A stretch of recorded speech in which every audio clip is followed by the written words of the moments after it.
ಉತ್ತರಾಧಿಕಾರಿ ಭಾಗ 40. ಹಳೆಯ ಒಂದು ನೆನಪುಗಳು ಎಷ್ಟು ಕಾಡ್ತವೆ ಅಂತ ಅಂದರೆ, ಸೀನಿಯರ್ ವಿಷ್ಣುವರ್ಧನ್ ನಿಮಗೆ ಕೇವಲ ಕೃಷ್ಣವೇಣಿ ಮಾತ್ರ ನೆನಪಿರಲು ಹೇಗೆ ಸಾಧ್ಯ? ಸುಮಾರು 1.7 ಮೀಟರ್ ಎತ್ತರವಿದ್ದ ತುಂಟತನದ ಸ್ವಭಾವದ ಸಹಪಾಠಿಯೊಬ್ಬಳು ಅವ್ರ ಮುಂದೆ ಬಂದು ನಿಂತು ವಿಷ್ಣುವರ್ಧನನ ಮೋಹಕವಾಗಿ ನೋಡುತ್ತಾ ಕೇಳಿದ್ಲು. ಆದರೆ ಆತನ ತೀಕ್ಷ್ಣ ಕಣ್ಣುಗಳು ಮಾತ್ರ ಕೇವಲ ಕೃಷ್ಣವೇಣಿಯ ಮೇಲೆಯೇ ಸ್ಥಿರವಾಗಿದ್ದು. ಇದನ್ನು ಗಮನಿಸಿದ ಆ ತುಂಟ ಸಪಾಟಿಗೆ ಇದ್ದಕ್ಕಿದ್ದಂತೆ ತೀವ್ರ ಮುಜುಗರವಾಗಿ ಆಕೆ ತನ್ನ ತುಟಿಗಳನ್ನು ಬಿಗಿಯಾಗಿ ಮುಚ್ಚಿಕೊಂಡು ತೀರ ಸರಳವಾದ ಉಡುಪಿನಲ್ಲಿ ನಿಂತಿದ್ದ ಕೃಷ್ಣವೇಣಿಯತ್ತ ನೋಡಿದ್ಲು. ಸಾಮಾನ್ಯವಾಗಿ ವಿಷ್ಣುವರ್ಧನ್ ಯಾರೊಂದಿಗೂ ಹೆಚ್ಚು ಮಾತಾಡಲ್ಲ, ಆದರೆ ಈ ಬಾರಿ ಆತ ಕೃಷ್ಣವೇಣಿಯನ್ನು ದಿಟ್ಟಿಸುತ್ತಾ, ನನಗೆ ಆಕೆಯ ನೆನಪಿದೆ.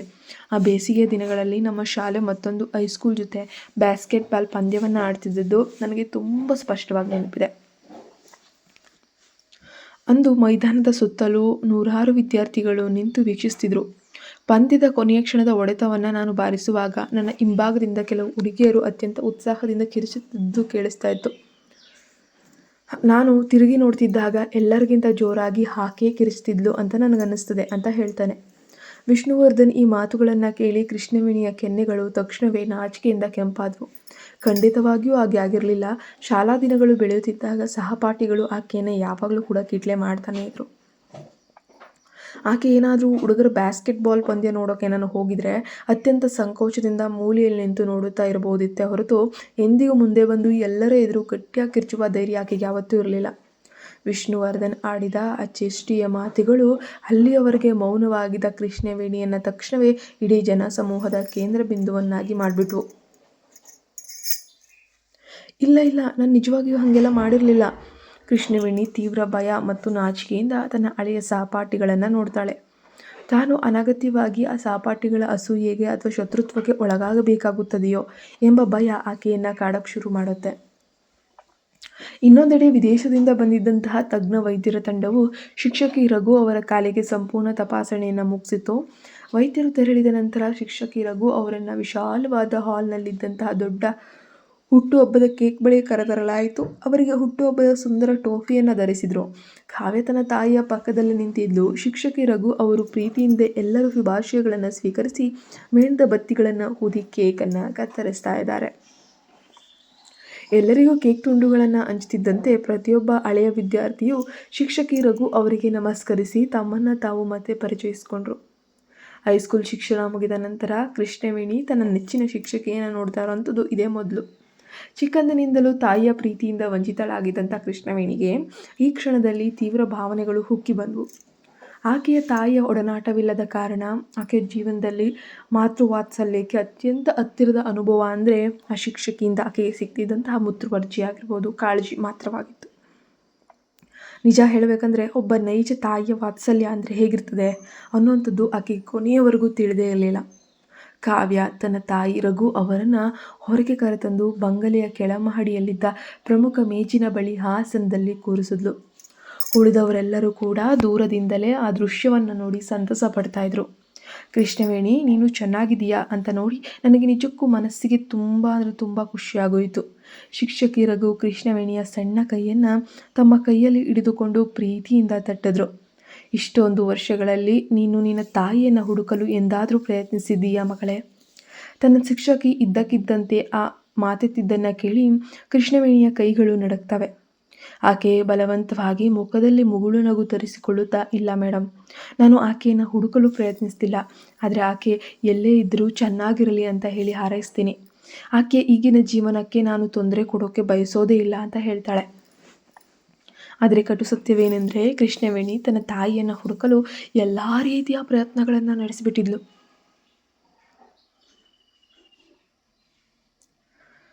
ಕೃಷ್ಣವೇಣಿಗೆ ಆ ಒಂದು ಹಳೆಯ ದಿನಗಳು ಇಂದಿಗೂ ಕೂಡ ಹಸಿಯಾಗಿಯೇ ನೆನಪಿದ್ವು.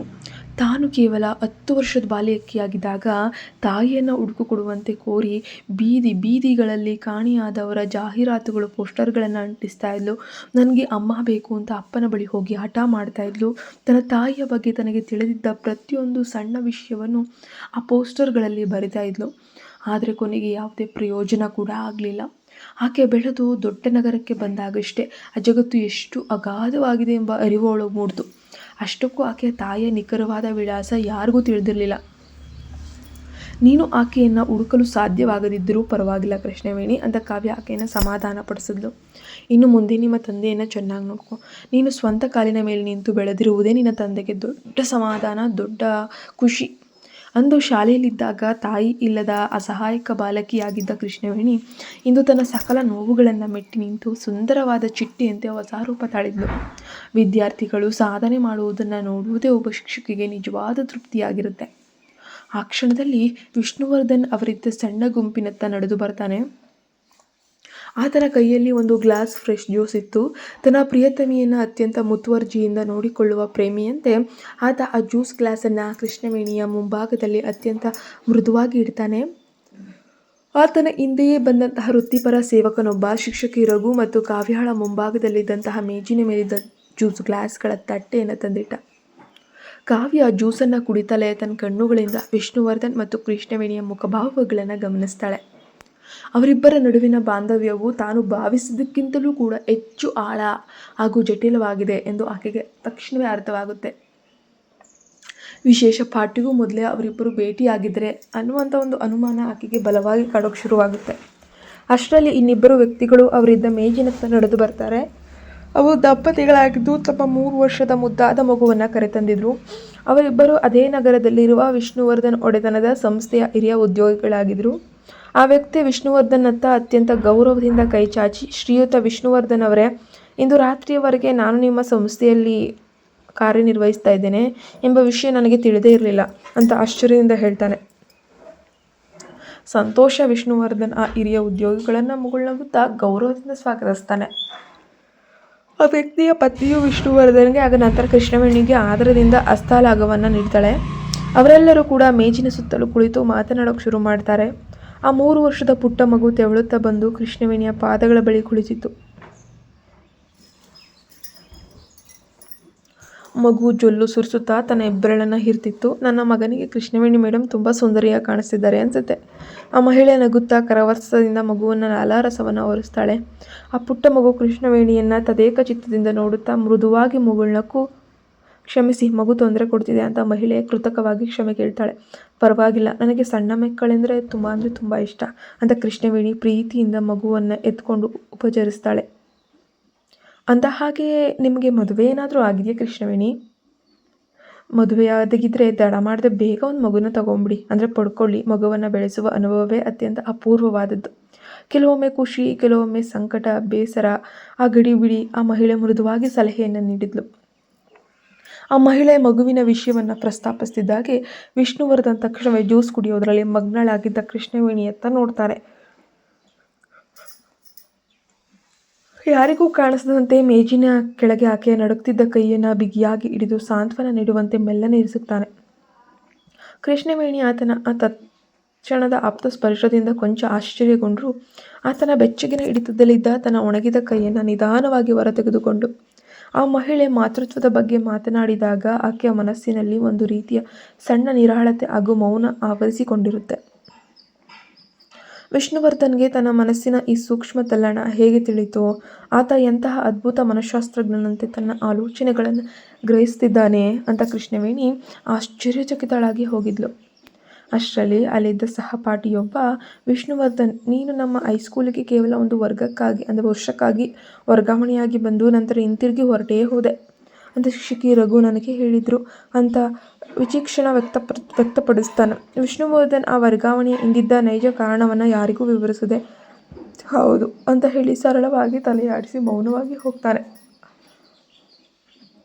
ಆ 1 ವರ್ಷದ ಬಗ್ಗೆ ನನಗೊಂದು ದೊಡ್ಡ ರಹಸ್ಯ ಗೊತ್ತು. ಕಾವ್ಯ ತನ್ನ ತಾಯಿ ತಡೆಯುತ್ತಾರೆಂಬ ಭಯವಿಲ್ಲದೆ ಉತ್ಸಾಹದಿಂದ ಮಾತನ್ನು ಆರಂಭಿಸಿದ್ಲು. ಈಗ ಎಲ್ಲರೂ ಕೂಡ ವಯಸ್ಕರಾಗಿ ಬೆಳೆದಿರುವುದರಿಂದ ವರ್ಷಗಳ ಹಿಂದಿನ ಶಾಲಾ ರಹಸ್ಯಗಳನ್ನು ಹಂಚಿಕೊಳ್ಳುವುದರಲ್ಲಿ ಯಾವುದೇ ತಪ್ಪಿಲ್ಲ ಅಂತ ಹೇಳ್ಬಿಟ್ಟು ಆಕೆಗೆ ಅನ್ನಿಸ್ತು. ನಾನು ಆ ಆಸಕ್ತಿಕರ ರಹಸ್ಯವನ್ನು ಅಂದು ಪ್ರಾಂಶುಪಾಲರಾಗಿದ್ದ ನನ್ನ ಚಿಕ್ಕಪ್ಪನಿಂದ ನಾನು ಆ ಕ್ಷಣದಲ್ಲಿ ತಿಳಿದುಕೊಂಡಿದ್ದೆ. ಕಾವ್ಯ ತರಲೆ ನೋಟದಿಂದ ವಿಷ್ಣುವರ್ಧನ್ನತ್ತ ನೋಡುತ್ತಾ ಮುಂದುವರಿಸ್ತಾಳೆ. ಸೀನಿಯರ್ಗೆ ನಮ್ಮ ಶಾಲೆಯಲ್ಲಿದ್ದ ಒಬ್ಬ ವಿಶೇಷವಾದ ಹುಡುಗಿಯ ಮೇಲೆ ಅಪಾರವಾದ ಪ್ರೀತಿ ಇತ್ತು. ನಮ್ಮ ಚಿಕ್ಕಪ್ಪ ಕಟ್ಟುನಿಟ್ಟಾದ ಪ್ರಿನ್ಸಿಪಲ್ ಆಗಿದ್ದರಿಂದ ವಿಷಯ ತಿಳಿದ ತಕ್ಷಣ ಆಕೆನ ಪ್ರಿನ್ಸಿಪಲ್ ಕಚೇರಿಗೆ ಕರೆಸಿ ತನಿಖೆಯನ್ನು ಕೂಡ ನಡೆಸಿದರು. ಆ ಒಂದು ಹಳೆಯ ವದಂತಿ ಕೇಳಿ ಕೃಷ್ಣವೇಣಿಯ ಮನಸ್ಥಿತಿ ಮತ್ತೆ ಕಲುಷಿತವಾಯಿತು. ಆಗಲೇ ಆತನಿಗೆ ಬೇರೊಬ್ಬ ಹುಡುಗಿಯ ಮೇಲೆ ತೀವ್ರ ಆಕರ್ಷಣೆ ಇತ್ತೆ ಎಂದು ಆಕೆಯ ಒಳಗೊಳಗೆ ಬೇಸರಗೊಂಡಳು. ಆದರೆ ಎಲ್ಲರೂ ನಿರೀಕ್ಷಿಸಿದ್ದಕ್ಕಿಂತ ಭಿನ್ನವಾಗಿ ಸೀನಿಯರ್ ವಿಷ್ಣುವರ್ಧನ್ ನೇರವಾಗಿ ಪ್ರಿನ್ಸಿಪಾಲ್ ಅವರ ಎದುರಲ್ಲೇ ನಿಂತು ಅತ್ಯಂತ ಖಡಕ್ಕಾಗಿ ಮಾತಾಡಿದ್ರು. ಆಕೆಯ ಶಿಕ್ಷಣ ಮುಗಿಯುವವರೆಗೂ ನಾನು ಯಾವುದೇ ಕಾರಣಕ್ಕೂ ಆಕೆಗೆ ತೊಂದರೆ ಕೊಡುವುದಿಲ್ಲ. ಒಮ್ಮೆ ಆಕೆಯ ಓದು ಪೂರ್ಣಗೊಂಡ ನಂತರ ನಾನು ಆಕೆಯನ್ನು ಮದುವೆಯಾಗ್ತೇನೆ ಎಂದು ಭರವಸೆ ನೀಡಿದರು. ಕಾವ್ಯ ಒಂದು ರೀತಿಯ ನಿಗೂಢವಾದ ಗೂಢ ಅರ್ಥದೊಂದಿಗೆ ಮೆಲ್ಲನೆ ನಗುತ್ತಾ ಕೃಷ್ಣವೇಣಿಯತ್ತ ಕಣ್ಣನ್ನು ಹಾಯಿಸಿದ್ಲು. ಅದಕ್ಕೆ ನನ್ನ ಚಿಕ್ಕಪ್ಪ, ನೀನು ಇನ್ನೂ ಹೈಸ್ಕೂಲ್ ಹುಡುಗ, ನಿನಗೆ ಪ್ರೀತಿ ಪ್ರೇಮದ ಗಾಂಭೀರ್ಯ ಏನಂತ ತಿಳಿದಿಲ್ಲ. ಭವಿಷ್ಯದಲ್ಲಿ ನೀನು ಓದು ಮುಗಿದ ಮೇಲೆ ಈ ನಿರ್ಧಾರಕ್ಕೆ ಖಂಡಿತ ವಿಷಾದಿಸುತ್ತೀಯ. ಈಗಿನ ಸಮಯದಲ್ಲಿ ಇದನ್ನೆಲ್ಲ ಬಿಟ್ಟು ಈಗ ನೀನು ನಿನ್ನ ಓದು, ನಿನ್ನ ಭವಿಷ್ಯಕ್ಕೆ ಗಮನ ಕೊಡು ಅಂತ ಹೇಳಿದರು. ಅದಕ್ಕೆ ಸೀನಿಯರ್ ಏನೇ ಹೇಳಿದ್ರು ಗೊತ್ತಾ, ತಾನು ಇದರ ಬಗ್ಗೆ ದೀರ್ಘವಾಗಿ ಯೋಚಿಸಿದ್ದೀನಿ. ತಾನು ಆ ಹುಡುಗಿಯನ್ನು ಶಿರಸಾವಂದ್ಯವಾಗಿ ಪ್ರೀತಿಸ್ತಿದ್ದಕ್ಕೆ ಆಕೆಯನ್ನು ಮದುವೆಯಾಗಿ ಜೊತೆಯಾಗಿ ಜೀವನ ನಡೆಸಿ ಮಕ್ಕಳನ್ನು ಇರುವ ಸ್ಪಷ್ಟ ಆಸೆ ತನಗಿದೆ ಅಂತ ಖಡಕ್ಕಾಗಿ ಹೇಳ್ಬಿಟ್ಟಿದ್ರು. ಕಾವ್ಯ ಬಹಿರಂಗಪಡಿಸಿದ ಯಾವುದೇ ವಿಷಯವನ್ನು ವಿಷ್ಣುವರ್ಧನ್ ನಿರಾಕರಿಸಿರಲಿಲ್ಲ. ಆ ದಿನಗಳಲ್ಲಿ ಆತನ ಕುಟುಂಬದಲ್ಲಿದ್ದ ಆಂತರಿಕ ಜಗಳಗಳಿಂದಾಗಿ ಆತನ ಅದೃಷ್ಟ ಭವಿಷ್ಯವನ್ನು ನಿರಂಕುಶವಾಗಿ ನಿಯಂತ್ರಿಸಲಾಗ್ತಾ ಇತ್ತು. ಅದೇ ಕಾರಣಕ್ಕೆ ಆತನನ್ನು ಆ ಒಂದು ಸಣ್ಣ ಪಟ್ಟಣದ ಶಾಖೆಗೆ ಕಳುಹಿಸಲಾಗಿತ್ತು. ಆದರೆ ಆಶ್ಚರ್ಯಕರವಾಗಿ ಆತ ಅಲ್ಲಿ ಒಬ್ಬ ಹುಡುಗಿಯ ಪ್ರೀತಿಯಲ್ಲಿ ಬಿದ್ದಿದ್ದ. ಅದು ಸಂಪೂರ್ಣ ಏಕಪಕ್ಷೀಯವಾಗಿ. ಆ ಒಂದು ವರ್ಷದಲ್ಲಿ ಆತ ತನ್ನ ಬಾಲಿಶ ಕೆಲಸಗಳನ್ನು ಮಾಡುತ್ತಾ ಕೊನೆಗೆ ಎಂದು ಬಿಡಿಸಿಕೊಳ್ಳಲಾಗದ ಆಳವಾದ ಪ್ರೇಮದ ಮಂತ್ರಕ್ಕೆ ಸಿಲುಕಾಕೊಂಡಿದ್ದನು. ಆ ಒಂದು ಹಳೆಯ ಸಂಭಾಷಣೆಯನ್ನೇ ಮುಂದೆ ಕೇಳಲು ಕೃಷ್ಣವೇಣಿಗೆ ಇನ್ನೂ ಸಾಕು ಅಂತಲೂ ಅನ್ನಿಸ್ತು. ಆಕೆ ಹೃದಯ ಭಾರ ಹೆಚ್ಚಾಯಿತು. ನಾನು ಶೌಚಾಲಯಕ್ಕೆ ಅಂತ ಹೇಳಿ ಹೋಗಿ ಬಂದುಬಿಡ್ತೀನಿ ಅಂತ ನಡುಗುವ ಧ್ವನಿಯಲ್ಲಿ ಹೇಳಿ ತನ್ನ ಕೈಲಿದ್ದ ಕಪ್ಪನ್ನು ಮೇಜಿನ ಮೇಲಿಟ್ಟು ತಟನೆ ಎದ್ದು ನಿಂತಾಳೆ. ಆಕೆ ತನ್ನ ಮನಸ್ಸಿನ ನಿಜವಾದ ಸ್ಥಿತಿಯನ್ನು ತಾನೇ ಒಪ್ಪಿಕೊಂಡ್ಳು. ಆಕೆಗೆ ಒಂದು ಕ್ಷಣ ತೀವ್ರವಾದ ಅಸೂಯೆಯೇನೋ ಏನೋ ಗೊತ್ತಿಲ್ಲ. ತನ್ನ 24 ವರ್ಷಗಳ ಈ ಒಂದು ಸುದೀರ್ಘ ಜೀವನದಲ್ಲಿ ತಾನು ಒಮ್ಮೆಯೂ ನಿಜವಾದ ಸಂತೋಷವನ್ನು ಅನುಭವಿಸಿ ಇರಲಿಲ್ಲ. ತನಗೆ ಏನು ಸಂತೋಷ ನೀಡುತ್ತದೆ ಎಂಬುದೇ ಆಕೆಗೆ ಇಂದಿಗೂ ಕೂಡ ತಿಳಿಯದಂಥ ಏಕೈಕ ಪ್ರಶ್ನೆ. ಬಾಲ್ಯದಲ್ಲಿದ್ದಾಗ ಆಕೆಗೆ ಸಿಗ್ತಿದ್ದ ಆಹಾರ ಯಾವಾಗಲೂ ತಣ್ಣಗಿರ್ತಿತ್ತು. ನೆರೆಹೊರೆಯ ಮಕ್ಕಳು ಆಕೆಯನ್ನು ನಿರಂತರವಾಗಿ ಕೀಟಲೆಯನ್ನು ಮಾಡ್ತಾನೆ ಇರೋರು. ನಂತರ ಹೈಸ್ಕೂಲಿಗೆ ಬಂದಾಗ ಸಹಪಾಠಿಗಳು ಆಕೆಯನ್ನು ಅಪಹಾಸ್ಯ ಮಾಡುತ್ತಾ ಮಾತುಗಳಿಂದ ಗದರಿಸ್ತಾ ಇದ್ರು. ಇತರರು ಹುಟ್ಟಿನಿಂದಲೇ ಸಹಜವಾಗಿ ಪಡೆಯುವಂತಹ ಕೆಲವೊಂದಷ್ಟು ಅಮೂಲ್ಯ ವಸ್ತುಗಳು ತನಗೆ ಎಂದಿಗೂ ಸಿಗೋದೇ ಇಲ್ಲ ಎಂಬುದನ್ನು ಆಕೆ ತೀರಾ ಚಿಕ್ಕ ವಯಸ್ಸಿನಲ್ಲೇ ಅರಿತುಕೊಂಡಿದ್ಲು. ಉದಾಹರಣೆಗೆ ಒಬ್ಬ ತಾಯಿಯ ಪ್ರೀತಿ. ಇತರರು ಆಸೆಪಟ್ಟು ಕಷ್ಟಪಟ್ಟು ಪಡೆಯುವ ಕೆಲವು ವಿಷಯಗಳು ತನಗೆಂದಿಗೂ ಒಲಿಯೋದೇ ಇಲ್ಲ ಅಂತ ಆಕೆ ತಿಳಿದುಕೊಂಡಿದ್ಲು. ಸರಿಯಾಗಿ ಆ ವಿಷ್ಣುವರ್ಧನ್ನಂತೆ ಕೊನೆಗೂ ಪ್ರತಿಯೊಬ್ಬರ ಸ್ವಾತಂತ್ರ್ಯ ಮತ್ತು ವಿಮೋಚನೆ ಎಂದು ಕರೆಯುವ ವಯಸ್ಕ ಹಂತವನ್ನು ಆಕೆ ತಲುಪಿದ್ಲು. ಆದರೆ ಆ ಸ್ವತಂತ್ರದಲ್ಲಾಗಲಿ ಅಥವಾ ಬದುಕಿನಾಗಲಿ ಆಕೆಗೆ ಸಂತೋಷದ ಸಣ್ಣ ಎಳೆಯೂ ಸಿಗಲಿಲ್ಲ. ಆಕೆಯ ಬಳಿ ಇದ್ದದ್ದು ವಾಸ್ತವ ಜಗತ್ತಿನ ಕ್ರೂರ ಮತ್ತು ಕಟು ಸತ್ಯಗಳು ಮಾತ್ರ. ಕೃಷ್ಣವೇಣಿ, ನೀನು ಖಂಡಿತ ನಿನ್ನ ಪೂರ್ವ ಜನ್ಮದಲ್ಲಿ ದೊಡ್ಡ ಪಾಪಗಳನ್ನು ಮಾಡಿರಬೇಕು. ಅದಕ್ಕಾಗಿಯೇ ಈ ಜನ್ಮದಲ್ಲಿ ಎಲ್ಲ ಹಳೆಯ ಪಾಪಗಳಿಗೆ ಪ್ರಾಯಶ್ಚಿತ್ತ ಅನುಭವಿಸ್ತಿದೀಯ. ಅವುಗಳನ್ನು ಕಳೆದುಕೊಳ್ಳಲು ನೀನಿಡೀ ಶಕ್ತಿಯನ್ನು ದಾರಿ ಎರೆಯಬೇಕಾಗ್ತದೆ ಅಂತ ಆಕೆ ಮನಸ್ಸಿನಲ್ಲೇ ನೊಂದುಕೊಂಡ್ಳು. ಆ ಬೃಹತ್ ಬಂಗಲೆಯ ಅಂಗಳದಲ್ಲಿ ನೆಲ ಮಹಡಿಯಲ್ಲಿ ಹಾಗೂ 2ನೇ ಮಹಡಿಯಲ್ಲಿ ಪ್ರತ್ಯೇಕ ಶೌಚಾಲಯಗಳಿದ್ವು. ಕೃಷ್ಣವೇಣಿಗೆ ಕೇವಲ ತನ್ನ ಕೈಗಳನ್ನು ತೊಳೆದುಕೊಂಡು ಕೊಂಚ ನೆಮ್ಮದಿಯಿಂದಿರಬೇಕಂತ ಅನ್ನಿಸ್ತು. ಆಕೆ ಅಂಗಳದಲ್ಲಿದ್ದ ಶೌಚಾಲಯತ್ತ ಹೋದಾಗ ಅಲ್ಲಿ ಆಕೆಗೆ ಸರಿಯಾಗಿ ಪರಿಚಯವಿಲ್ಲದ ಕೆಲವೊಂದಷ್ಟು ಮಹಿಳಾ ಸಹಪಾಠಿಗಳು ನಿಂತಿದ್ರು. ಆ ಸಹಪಾಠಿಗಳು ಅತ್ಯಂತ ಸಂಭ್ರಮದಿಂದ ಮಾತಾಡ್ಕೊಳ್ತಾ ಇದ್ರು. ಬೇಗ ಈ ಶೌಚಾಲಯದ ಕನ್ನಡಿಯ ಬಳಿ ನನಗೊಂದು ನಿಕಟ ಫೋಟೋ ತೆಗಿರಿ. ನಾವೆಲ್ಲರೂ ಒಟ್ಟಿಗೆ ಇನ್ನೂ ಕೆಲವು ವೈಭವದ ಫೋಟೋಗಳನ್ನು ತೆಗೆದುಕೊಂಡು ಬೇಗ ಇನ್ಸ್ಟಾಗ್ರಾಮ್ನಲ್ಲಿ ಪೋಸ್ಟ್ ಮಾಡಿಬಿಡೋಣ. ಆ ಪ್ರಸಿದ್ಧ ನಟಿ ಅಂದರೆ ಇದ್ದೇ ಶೌಚಾಲಯದಲ್ಲಿ ಆ ದೊಡ್ಡ ಶ್ರೀಮಂತನ ಜೊತೆಯಲ್ಲಿ ಪ್ರೀತಿಯಲ್ಲಿ ಬಿದ್ದಿದ್ದಳಂತೆ. ಆ ಪ್ರಸಿದ್ಧ ನಟಿ ಬಳಸಿದ್ದ ಅದೇ ಐಷಾರಾಮಿ ಶೌಚಾಲಯವನ್ನು ತಾವು ಹಂಚಿಕೊಳ್ತಿರುವುದು ಅವರಿಗೆ ದೊಡ್ಡ ಗೌರವದ ವಿಷಯ ಕೂಡ ಆಗಿತ್ತು. ಅವರ ಆ ಸಂಭ್ರಮಕ್ಕೆ ತೊಂದರೆ ಕೊಡಲು ಬಯಸಿದ ಕೃಷ್ಣವೇಣಿ ಮೌನವಾಗಿ ಹಿಂತಿರುಗಿ ಬಿಡ್ತಾಳೆ. ನೆಲಮಹಡಿಯ ಶೌಚಾಲಯದಲ್ಲೂ ಕೆಲವರು ತುಂಬಿದ್ರು. ಆಕೆಗೆ ಇನ್ನೂ ಕೆಲವು ಹಳೆಯ ಸಹಪಾಠಿಗಳು ಅಲ್ಲಿ ಮೇಕಪ್ ಮಾಡಿಕೊಳ್ಳುತ್ತಾ ಸಿದ್ಧರಾಗ್ತಾ ಇದ್ರು. ಶಾಲಾ ದಿನಗಳಲ್ಲಿ ಕೃಷ್ಣವೇಣಿಗೆ ಅವರೊಂದಿಗೆ ಯಾವುದೇ ನಿಕಟವಾದ ಸಂಪರ್ಕವೇನಿರಲಿಲ್ಲ. ಈಗ ಅವ್ರ ಬಳಿ ಹೋಗಿ ಹಳೆಯ ನೆನಪುಗಳನ್ನು ಕೆದಕುವ ಯಾವುದೇ ಆಸೆಯೂ ಆಕೆಗೆ ಇರಲಿಲ್ಲ. ಯಾಕಂದರೆ ಆಕೆಗೆ ನೆನಪಿದ್ದ ಒಂದು ಹಳೆಯ ನೆನಪುಗಳೆಂದರೆ ಅವರು ಆಕೆಯ ಕೂದಲನ್ನು ಎಳೆದು ವಿನಾಕಾರಣ ಒಡೆಯುತ್ತಿದ್ದದ್ದು, ಅವಳನ್ನು ಛೇಡಿಸುತ್ತಿದ್ದ ಅಂತಹ ಒಂದಷ್ಟು ಕಹಿ ಘಟನೆಗಳು ಮಾತ್ರ. ಕಾಲಕ್ರಮೇಣ ಕಳೆದು ಹೋಗಿತ್ತು. ಆದರೆ ಆ ನೋವು ಮಾತ್ರ ಸಂಪೂರ್ಣ ಮರೆಯಾಗಲಿಲ್ಲ. ಕೃಷ್ಣವೇಣಿ ಮತ್ತೆ ಆ ಹಳೆಯ ಕಹಿ ಅನುಭವಗಳನ್ನು ನೆನಪಿಸಿಕೊಂಡು ನೊಂದುಕೊಳ್ಳೋಕೆ ಬಯಸಲಿಲ್ಲ. ಆ ಸಹಪಾಠಿಗಳ ಪ್ರೌಢಶಾಲೆ, ಕಾಲೇಜು ಮತ್ತು ವೃತ್ತಿ ಜೀವನವು ಅತ್ಯಂತ ಮೋಜು ಮಸ್ತಿಯಿಂದ ಕೂಡಿತ್ತು. ಹೀಗಾಗಿ ತಮ್ಮ ಪ್ರಾಥಮಿಕ ಶಾಲೆಯಲ್ಲಿದ್ದಂತಹ ತಾಯಿ ಇಲ್ಲದ ಅಸಹಾಯಕ ಬಾಲಕಿಯನ್ನು ತಾವು ಎಷ್ಟು ಪೀಡಿಸಿದ್ದೇವೆ ಎಂಬುದನ್ನು ಆ ಸಹಪಾಠಿಗಳು ಆ ಕ್ಷಣದಲ್ಲಿ ಮರೆತು ಬಿಟ್ಟಿದ್ದಾರೆ. ಯಾಕಂದರೆ ಅವರು ದೊಡ್ಡ ವ್ಯಕ್ತಿಗಳಾಗಿದ್ದಾರೆ. ಹಾಗಾಗಿ ಅವರು ಮಾಡಿದ ಸಣ್ಣ ವಯಸ್ಸಿನ ಅಸತ್ಯಗಳು ಗೊತ್ತಿಲ್ಲ ಅನಿಸುತ್ತೆ. 2ನೇ ಮಹಡಿಯ ಸ್ನಾನಗೃಹದ ವಿಶಾಲವಾದ ಕನ್ನಡಿಯ ಮುಂದೆ ನಿಂತ ಕೃಷ್ಣವೇಣಿ ಕನ್ನಡಿಯಲ್ಲಿ ಕಾಣಿಸಿದ್ದ ತನ್ನ ಮಸುಕಾದ ಕಳೆಗುಂದಿದ ಕೆನ್ನೆಗಳನ್ನು ನೋಡಿಕೊಳ್ಳುತ್ತಾ ದುಃಖದಿಂದ ಕಣ್ಣನ್ನು ಮುಚ್ಚಿದ್ಲು. ಆ ಕ್ಷಣದಲ್ಲಿ ಆಕೆಯ ಫೋನ್ ರಿಂಗ್ ಆಯಿತು. ಪರದೆ ಮೇಲೆ ತಂದೆಯ ಹೆಸರು ಮೂಡಿತು. ಅಪ್ಪ, ನೀವಿನ್ನೂ ನಿದ್ದೆ ಮಾಡಿಲ್ವೇ? ಕೃಷ್ಣವೇಣಿಯ ಧ್ವನಿ ಸಂಪೂರ್ಣವಾಗಿ ಹೊಣಗಿತ್ತು. ರವಿಚಂದ್ರನ್ ಕೆಫೆಯಲ್ಲಿ ನಡೆದಂಥ ಅಪರಿಚಿತ ಭೇಟಿಯ ಬಗ್ಗೆ ತಿಳಿದುಕೊಳ್ಳಲು ಬಯಸಿದ್ದ. ಅಪ್ಪ, ನಾನು ವಿದೇಶಿ ವ್ಯಕ್ತಿಯನ್ನು ಮದುವೆಯಾಗಬೇಕೆಂದು ಎಂದಿಗೂ ಕೂಡ ಯೋಚನೆ ಮಾಡಿರಲಿಲ್ಲ. ಇದಲ್ಲದೆ ಆತನಿಗೆ ತೀವ್ರ ಆತುರವಿತ್ತು. ಮೊದಲ ನೋಟದಲ್ಲೇ ನನ್ನ ಮೇಲೆ ಪ್ರೀತಿಯಾಗಿದೆ ಅಂತ ಹೇಳಿ ಮದುವೆಯಾಗಿ ವಿದೇಶದಲ್ಲೇ ನೆಲೆಸೋಣ ಅಂತ ಪ್ರಪೋಸ್ ಕೂಡ ಮಾಡಿದ ಅಪ್ಪ. ಕೃಷ್ಣವೇಣಿ ಸಿಕ್ಕಿಗೆ ಹೊರಗೆ ನಿಂತಳು. ಆ ತಲೆಬಾಗಿಸಿ ಆತ ನಿಜಕ್ಕೂ ವಿಶ್ವಾಸಾರ್ಹನೋ ಅಥವಾ ಅಲ್ಲವೋ ನನಗಂತೂ ತಿಳಿಯುತ್ತೇನೇ ಇಲ್ಲ ಅಪ್ಪ ಅಂದ್ಲು. ಆಕೆಯ ಪ್ರೀತಿಯ ತಂದೆ ಒಂದು ಕಡೆಗೆ ದೀರ್ಘವಾಗಿ ನಿಟ್ಟುಸಿರನ್ನು ಬಿಟ್ಟರು. ಇದೆಲ್ಲ ನನ್ನದೇ ತಪ್ಪು ಮಗಳೇ. ನನ್ನ ಹಳೆಯ ಪರಿಚಿತರೊಬ್ಬರು ಆ ವ್ಯಕ್ತಿಯನ್ನು ನನಗೆ ಪರಿಚಯಿಸಿದರು. ನೀವಿಬ್ಬರು ಭೇಟಿಗೂ ಮುನ್ನ ಆತನ ಹಿನ್ನೆಲೆಯನ್ನು ಸರಿಯಾಗಿ ವಿಚಾರಿಸದಿರುವುದು ನನ್ನ ಬಹುದೊಡ್ಡ ತಪ್ಪಾಗುತ್ತೆ. ನೀನು ಹೇಳಿದ್ದನ್ನು ಕೇಳಿದ ನಂತರ ಆತ ನಿಜಕ್ಕೂ ಸೂಕ್ತ ವ್ಯಕ್ತಿ ಅಲ್ಲ ಅಂತ ನನಗೂ ಕೂಡ ಅನ್ನಿಸ್ತಾ ಇದೆ. ಪರವಾಗಿಲ್ಲಪ್ಪ, ಇದು ಕೇವಲ ಒಂದು ಸಾಮಾನ್ಯ ಭೇಟಿಯಷ್ಟೇ. ತನ್ನ ತಂದೆ ಅನಗತ್ಯವಾಗಿ ಅಪರಾಧಿ ಪ್ರಜ್ಞೆಯಿಂದ ನೊಂದಿಕೊಳ್ಳಬಾರದಂತ ಆಕೆ ಆಶ್ವಾಸನೆಯನ್ನು ನೀಡ್ತಾಳೆ. ಬೆಳಗಿನ ಕೆಲಸವೆಲ್ಲ ಮುಗಿದ ನಂತರ ರವಿಚಂದ್ರನ್ ಕೋಪ ಮತ್ತು ಹತಾಶೆಯಿಂದ ಅನಿತಾಗೆ ಕರೆ ಮಾಡಿದ್ರು. ಅನಿತಾ ತನ್ನ ಐಷಾರಾಮಿ ಬಂಗಲೆಯಲ್ಲಿ ದನಿಯಿಲ್ಲದೆ ರಮ್ಮಿ ಆಡ್ತಿದ್ದಾಗ ಆಕೆಯ ಸೆಲ್ ಫೋನ್ ರಿಂಗ್ ಆಯಿತು. ಪರದೆ ಮೇಲೆ ನಂಬರ್ ನೋಡ್ತಿದ್ದ ಹಾಗೆ ಆಕೆಯ ಮುಖ ತಕ್ಷಣ ತಣ್ಣಗಾಗೋಯ್ತು.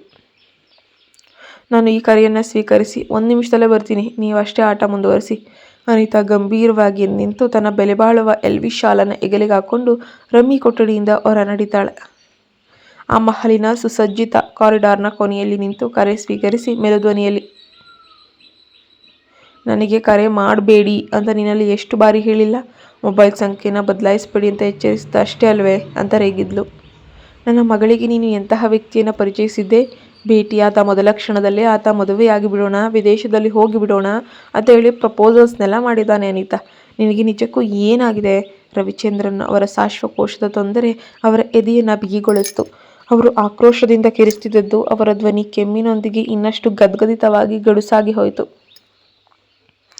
ಅನಿತಾಗೆ ಕ್ಷಣಕಾಲ ಏನು ಅರ್ಥವಾಗದೆ ರವಿಚಂದ್ರನ್ ದೀರ್ಘ ಉಸಿರನ್ನು ತೆಗೆದುಕೊಂಡು ಕೆಮ್ಮುತ್ತಾ, ಅನಿತಾ, ನಿನಗೆ ಸ್ವಲ್ಪವೂ ಮಾನವೀಯತೆ ಇಲ್ಲ ಅಂತ ನನಗೆ ತಿಳಿದಿತ್ತು. ಆದರೆ ಅದಕ್ಕೂ ಒಂದು ಮಿತಿ ಇರಬೇಕಲ್ಲವೇ? ಆಕೆ ನಿನ್ನ ಸ್ವಂತ ಮಗಳು, ನೀನೆತ್ತ ಮಗಳು, ಬೀದಿ ನಾಯಿ ಅಥವಾ ಬೆಕ್ಕಲ್ಲ ಅದು ಅಂತ ಹೇಳ್ತಾರೆ. ರವಿಚಂದ್ರನ್, ನನ್ನ ಮೇಲೆ ಹೀಗೆ ಕೂಗಾಡುವ ಯಾವುದೇ ಹಕ್ಕು ನಿನಗಿಲ್ಲ. ಅನಿತಾ ತನ್ನ ಗಂಟಲಲ್ಲಿದ್ದ ಸಕಲ ಆಕ್ರೋಶವನ್ನು ಹೊರಹಾಕಕ್ಕೆ ಶುರು ಮಾಡ್ಕೊಳ್ತಾಳೆ. ನಾನು ಆ ಮಗಳಿಗೆ ಜನ್ಮ ನೀಡಿದ್ದೆ ನಿನಗಾಗಿ. ಆಕೆ ನನ್ನ ಗರ್ಭದಿಂದ ಹೊರಬಂದ ದಿನದಿಂದಲೂ ನನಗೂ ಆಕೆಗೂ ಯಾವುದೇ ಸಂಬಂಧ ಉಳಿದೇ ಇಲ್ಲ ಗೊತ್ತಾ ನಿನಗೆ? ಬೀದಿ ನಾಯಿ ಅಥವಾ ಬೆಕ್ಕು ಮುದ್ದಾಗಿದ್ದರೆ ನಾನು ಅದನ್ನು ದತ್ತು ತೆಗೆದುಕೊಳ್ಳುವ ಬಗೆಯಾದರೂ ಕೂಡ ಯೋಚನೆ ಮಾಡ್ತಿದ್ನೋ ಏನೋ. ಆದರೆ ನಿನಗಾಗಿ ಆ ಮಗುವಿಗೆ ಜನ್ಮ ನೀಡಿದ್ದಕ್ಕೆ ನಾನು ಇಂದಿಗೂ ಕೂಡ ಸದಾಕಾಲ ವಿಷಾದಿಸ್ತಿರೆ. ನಾನು ಇನ್ನು ಎಷ್ಟು ಬಾರಿ ನನ್ನ ಸ್ವಾಭಿಮಾನವನ್ನು ತುಳಿಯಬೇಕು? ನೀನು ನನ್ನ ಜೀವನದಲ್ಲೇ ಸಂಭವಿಸಿದ ಅತ್ಯಂತ ಕೆಟ್ಟ ಅಧ್ಯಾಯ ಎಂಬುದನ್ನು ನೀನು ಮರಿಬೇಡ ಅಂತ ಹೇಳ್ತಾಳೆ. ಮುಂದುವರೆದ ಭಾಗದಲ್ಲಿ ಏನಾಗುತ್ತೆ ಅಂತ ನೋಡೋಣ. ನೀವಿನ್ನೂ ನಮ್ಮ ಚಾನಲ್ಗೆ ಸಬ್ಸ್ಕ್ರೈಬ್ ಆಗಿಲ್ಲ ಅಂದರೆ ಕೂಡಲೇ ಸಬ್ಸ್ಕ್ರೈಬ್ ಆಗಿ ಪಕ್ಕದಲ್ಲೇ ಕಾಣೋ ಬೆಲ್ ಐಕಾನ್ನ ಪ್ರೆಸ್ ಮಾಡಿ ನೋಟಿಫಿಕೇಶನ್ ಆನ್ ಮಾಡ್ಕೊಳ್ಳೋದನ್ನು ಮರಿಬೇಡಿ. Thank you so much. ಮುಂದಿನ ಭಾಗದಲ್ಲಿ ಭೇಟಿಯಾಗೋಣ. ಸಬ್ಸ್ಕ್ರೈಬ್ ಆಗಿ.